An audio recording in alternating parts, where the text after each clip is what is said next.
एक गुरु और शिष्य जंगल से होते हुए अपने गांव जा रहे होते हैं। अंधेरा काफी हो चुका था। शिष्य ने अपने गुरु से कहा कि गुरु की काफी रात हो चुकी है, अगर आप कहे तो आज की रात यही आसपास के किसी गांव में गुजार ले। गुरुजी ने अपना सर हिलाया और वो आसपास के गांव में एक छोटे से घर के पास जाकर रुके। अब जैसे ही वहां गए तो गुरुजी के शिष्य ने दरवाजा खटखटाया। उस घर से एक गरीब आदमी बाहर आया तो गुरुजी ने बोला, हम अपने गांव जा रहे थे, लेकिन काफी रात होने के वजह से हमने इसी गांव में रुकने को सोचा। क्या हम आज रात आपके यहाँ रुक सकते हैं? गरीब आदमी बोला, हाँ क्यों नहीं, आप दोनों अंदर आ जाइए। अब जैसे ही गुरुजी अंदर गए उन्होंने देखा कि उस आदमी के घर में बहुत ज्यादा गरीबी थी।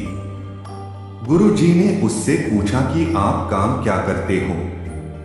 वह गरीब आदमी बोला कि मेरे पास बहुत सारी जमीन है। तो गुरुजी ने बोला, अगर तुम्हारे पास बहुत सारी जमीन है तो इस तरह से क्यों रह रहे हो? वह आदमी बोला, यह किसी काम की नहीं है।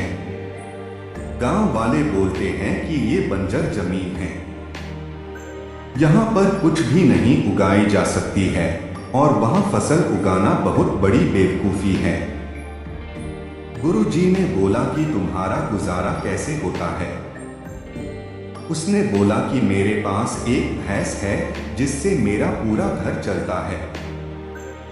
ये सुनने के बाद गुरुजी सो जाते हैं और रात में जब सब लोग सो रहे होते हैं तब गुरुजी अपने शिष्य को उठाते हैं और उस गरीब आदमी की भैंस लेकर अपने गांव चले जाते हैं। शिष्य अपने गुरु से पूछता है कि गुरुजी कहीं आप ये गलत तो नहीं कर रहे हैं? उस गरीब आदमी की रोजी रोटी इसी भैंस की वजह से चलती है। तो गुरुजी अपने शिष्य की तरफ देखते हैं और मुस्कुराते हुए आगे बढ़ जाते हैं।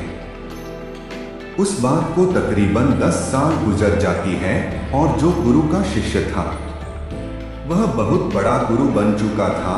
तो एक दिन उन्हें उस गरीब आदमी की याद आती है कि मेरे गुरु ने उस आदमी के साथ अच्छा नहीं किया था, मुझे एक बार चलकर देखना चाहिए कि वह आदमी अब किस परिस्थिति में है।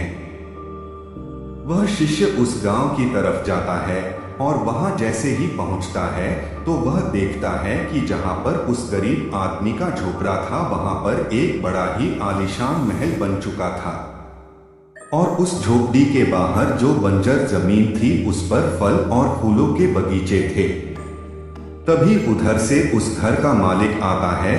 शिष्य उसे पहचान लेता है और उस आदमी को बोलता है, तुमने मुझे पहचाना, मैं अपने गुरुजी के साथ आया था, हमने एक रात के लिए आपके यहाँ रुके भी थे।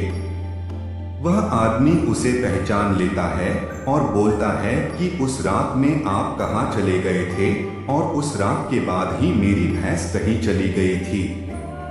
मेरे पास कोई रास्ता नहीं था तो मैंने अपने जमीन पर मेहनत की और फसल निकल आई और आज मैं इस गांव का सबसे बड़ा और सबसे अमीर आदमी बन चुका हूँ। ये सुनने के बाद शिष्य के आंखों में अपने गुरुजी के लिए आंसू आ गए और उसे ये बात अब समझ आई और वो रोने लगा।